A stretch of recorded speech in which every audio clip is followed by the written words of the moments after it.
Halo semua, kembali lagi di channel Naik Level. Pada video kali ini saya akan melengkapi analisa dari eh, grupnya MNC ya teman-teman ya, terutama di MNCN, kemudian BMTR dan IPTV ya. Saya akan membahas BMTR atau Global Mediacom, di mana saya sudah membahas saham ini tahun lalu tanggal 2 April 2023 tepatnya, dan per tanggal 17 Mei 2024 harganya dari 244. Nanti kita akan update ya dari kinerja harga sahamnya BMTR ini, kemudian dari fundamentalnya, dari seasonality, fundamentologi, dan teknikal ya. Kita akan review pola teknikal di video saya sebelumnya dan pola teknikal sahamnya ke depan. Oke, ini listing di bursa sudah cukup lama, tahun 95, dengan IPO price-nya 1250. Pernah stock split satu kali 1/5 tahun 2007. Jadi kalau teman-teman pegang sejak IPO dan nggak diapa-apain, ya hari ini masih mendekati harga IPO-nya ya, cuma floating minus sekitar 2,4%. Mestinya sudah balik, sudah untung dari dividen ya, meskipun ini terakhir sudah nggak membagikan dividen lagi ya. Kemudian kita cek kinerja harga sahamnya setahun terakhir. Kalau kita lihat ini masih banyak negatifnya ya. Dari 6 bulan ke 10 tahun ini masih floating minus semua. 1 bulan terakhir ini sempat naik ya, ada yang naik ada yang minus 3 bulan terakhir. Di tahun 2024 sendiri masih negatif 8,96%, tertingginya pernah di 388, terendahnya di 220. Ya, jadi harga saat ini lebih mendekati harga titik terendahnya setahun terakhir. Ini ada di MNC Tower ya, di Menteng.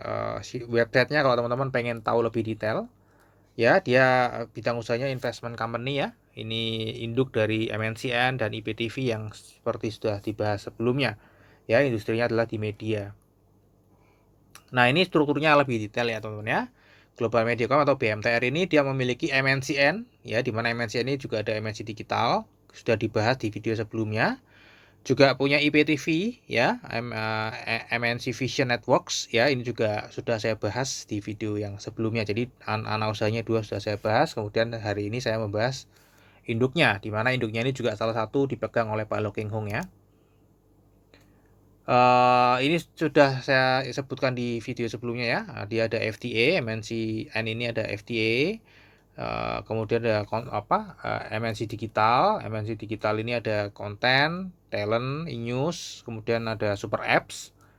Kemudian ini juga IPTV ya. Dia TV berbayar, satelit, broadband, kemudian ada local cable operator ya. Kemudian ini ada corporate action ya, yang baru saja muncul, yaitu mau private placement. Jadi BMTRI mau private placement teman-teman ya. Uh, untuk menambah memberi nilai tambah bagi seluruh pemangku kepentingan perseroan gitu katanya teman-teman ya. Private placement ini dia memberikan manfaat untuk memperkuat struktur permodalan dan keuangan perseroan. Jadi hanya untuk memperkuat saja. Ini sih tidak dijelaskan secara spesifik ya, hanya normatif saja itu ya, untuk struktur permodalan saja. Tidak dijelaskan untuk ekspansi apa atau mau akuisisi apa enggak ya. Dia akan menerbitkan saham baru kira-kira 10% dari seluruh saham yang ditempatkan ya. Periodenya tuh kira-kira 2 tahun sejak RUPSS LP ya. RUPS-nya tuh kalau nggak salah kapan ini ya, saya lupa. Saya belum cek ya. RUPS-nya tanggal 25 Juni ya, 25 Juni, jadi bulan depan nih teman-teman ya, tanggal 25 Juni dia RUPS untuk persetujuan private placement. Ya, rencananya hanya untuk memperkuat struktur permodalan perseroan ya, dan membiayai modal kerja. Ya, penggunaan dana dapat berubah dan disesuaikan dengan kebutuhan dana perseroan pada saat pelaksanaan. Ya, jadi ini bisa berubah tujuannya teman-teman. Tapi ini karena private placement ya, mestinya sih nggak tahu tujuannya untuk apa ya. Kita lihat ya. Kalau kita lihat teman-teman ya, sebelum private placement ini saya bahas sebentar ya. Sebelum private placement, pengendali MNC Asia Holding ini plus ya, pengendali plus jajaran-jajarannya ya manajemennya itu tidak bisa memutuskan sendiri karena harus membutuhkan approval atau persetujuan juga dari Pak Lo Keng Hong ya, karena baru 50+1 nih. Kalau misalnya mau ada ya kebijakan-kebijakan strategis yang membutuhkan persetujuan lewat RUPS ya. Jadi Pak Lo Keng Hong ini harus terlibat ya. Setelah private placement, maka Pak Lo Keng Hong akan terdilusi dong, karena dia kan nggak punya hak, nggak diberikan hak untuk menambah kepemilikannya ya, nggak boleh, nggak ada memesan ya. Akan ada tambahan modal 9,21% yang pastinya akan diambil oleh pengendali mestinya ya, saya nggak ngerti ya.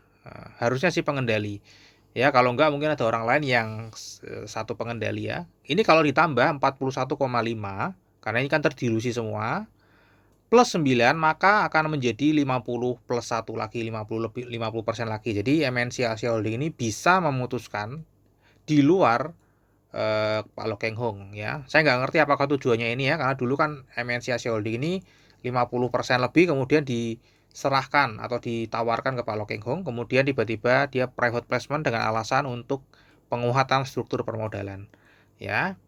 Jadi ini di atas 50% lagi di luar Pak Lo Keng Hong, jadi sudah bisa memutuskan sendiri lah intinya seperti itu setelah private placement. Nah, kita akan masuk ke profile company dari kinerja laporan keuangannya. Kita lihat ya, ini pendapatannya. Jadi ini gabungan antara MNCN dan IPTV yang sudah dibahas sebelumnya. Jadi ini MNCN, BMTR, ini BMTR sorry, ini bahwa MNCN saya sengaja tambahkan ya, dimana dari pendapatan BMTR 2,8 triliun ini 2,3 triliunnya disumbang dari MNCN ya, sisanya berarti dari IPTV, dan kita sudah ketahui bersama IPTV menyumbang kerugian. Secara pendapatan memang menyumbang pendapatan, tapi secara laba justru malah rugi ya teman-teman ya IPTV ya. Kita lihat pendapatannya BMTR naik ya secara jangka panjang, cuma ini memang beberapa turun ya, karena memang IPTV juga turun pendapatannya cukup signifikan.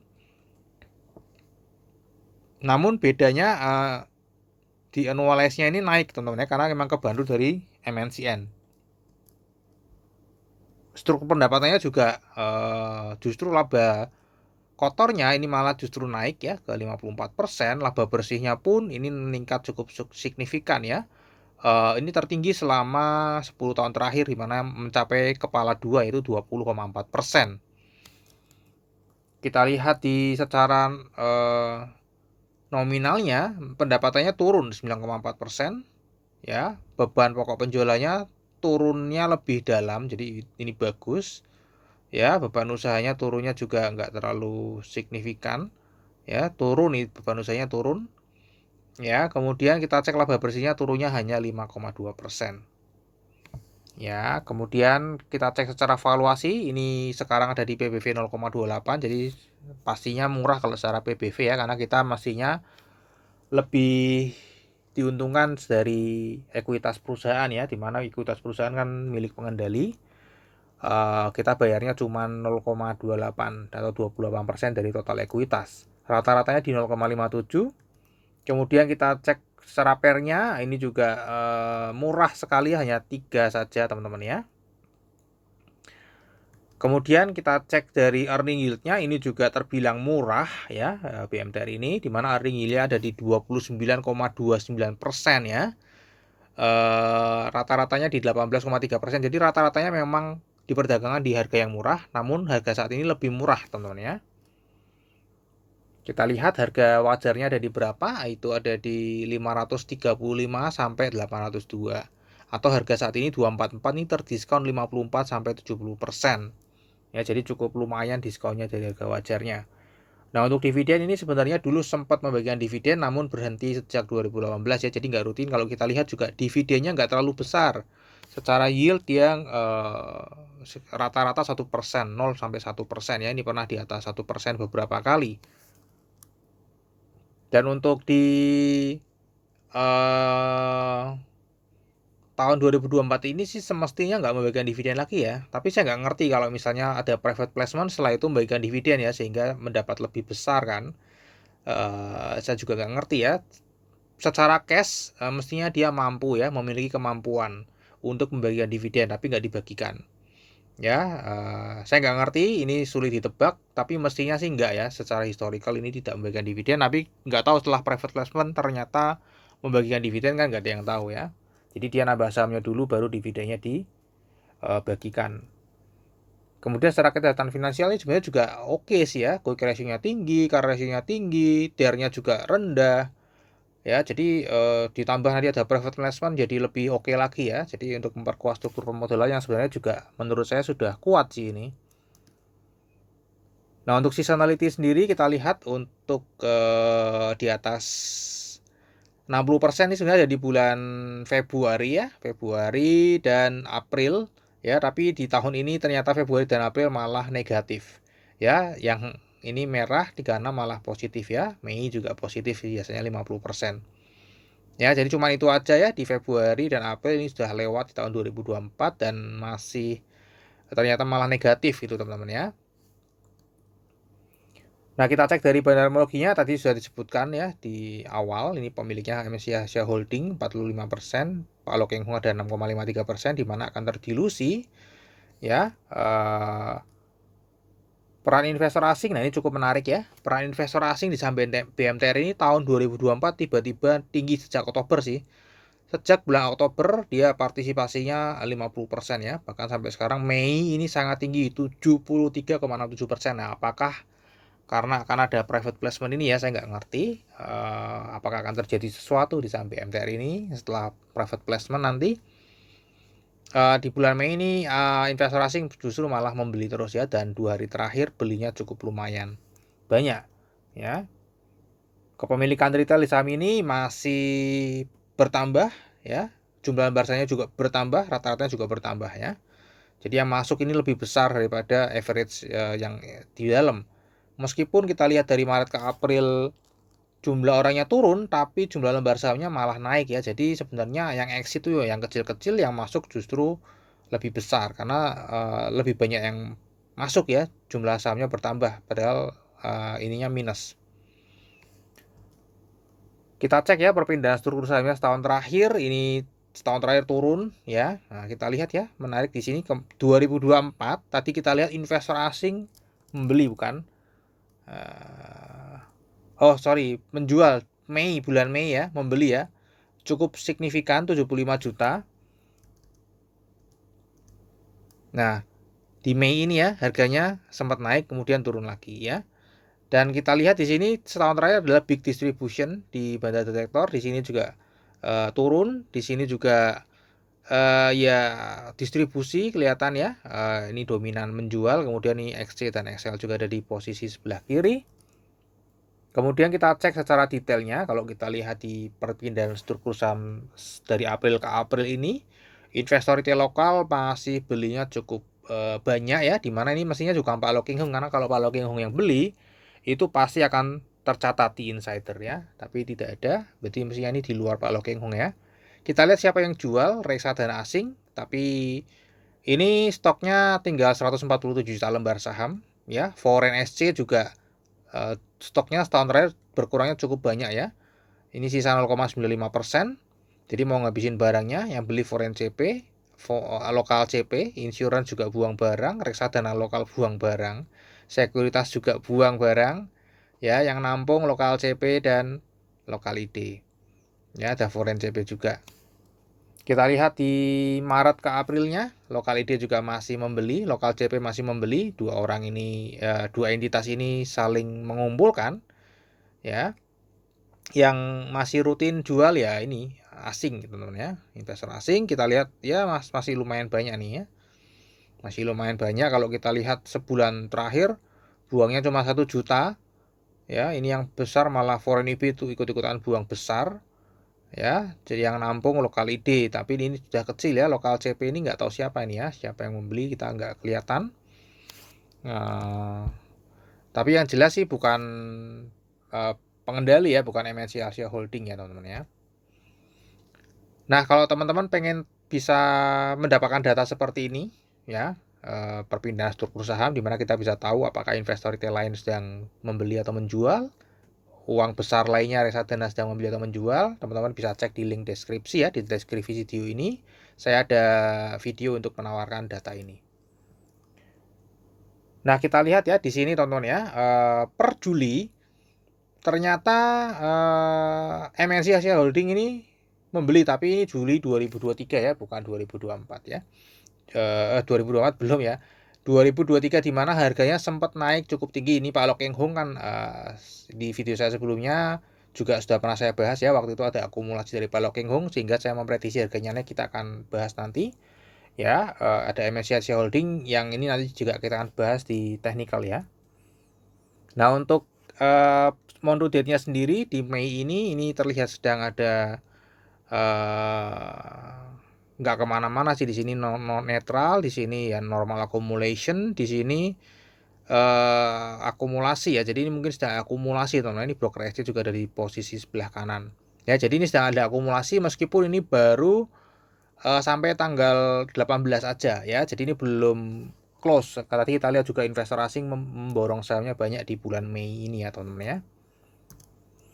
Nah, ini secara teknikal teman-teman ya. Secara teknikal pada saat video saya sebelumnya tanggal 2 April 2023 saya memprediksi harganya dia akan naik ke sampai ke 335 ya. Dan kita lihat di sini ya teman-teman ya.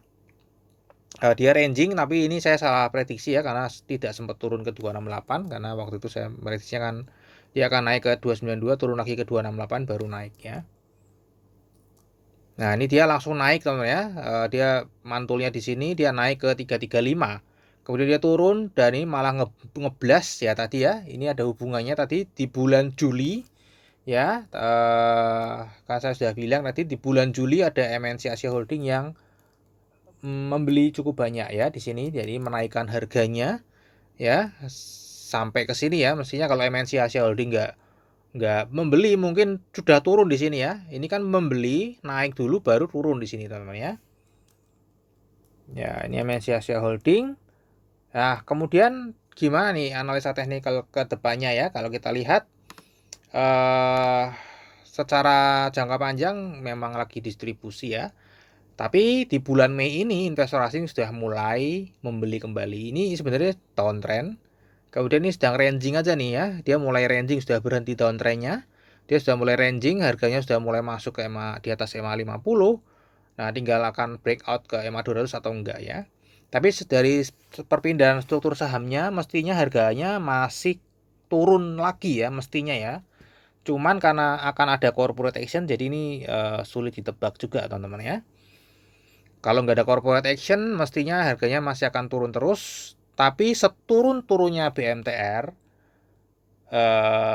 keyakinan saya harganya nggak mungkin akan turun di bawah 200 ya. Harga 200-nya adalah harga modalnya Pak Lokeng Hong kan di BMTR. Jadi nggak mungkin sampai di bawah 200. Jadi kemungkinan ya akan ditahan di sini aja. Ya akan ranging aja, nanti kemungkinan private placement-nya setelah private placement beberapa bulan mungkin ya, ini menurut prediksi saya harganya akan naik lagi teman-teman ya. Harganya akan naik lagi. Nggak tahu sampai berapa, akan naik lagi, yang pasti di atas 308 ya, mungkin bisa lebih tinggi. Setelah private placement dan pada saat naik itu nanti kita lihat ya, apakah kenaikan itu disertai akumulasi atau kenaikan itu disertai distribusi. Jadi kalau teman-teman sudah memiliki tadi data struktur perpindahan saham, mestinya teman-teman bisa tahu dan berhati-hati ya. Jangan sampai teman-teman pada saat harganya naik ternyata tidak disertai akumulasi tapi malah distribusi. Ya, jadi jeleknya nih ya, jeleknya ya. Private placement-nya 10% dapat sahamnya untuk dijual lagi ya ketika harganya naik. Bisa jadi ini sih pikiran jelek saya ya, tapi mestinya nggak seperti itu.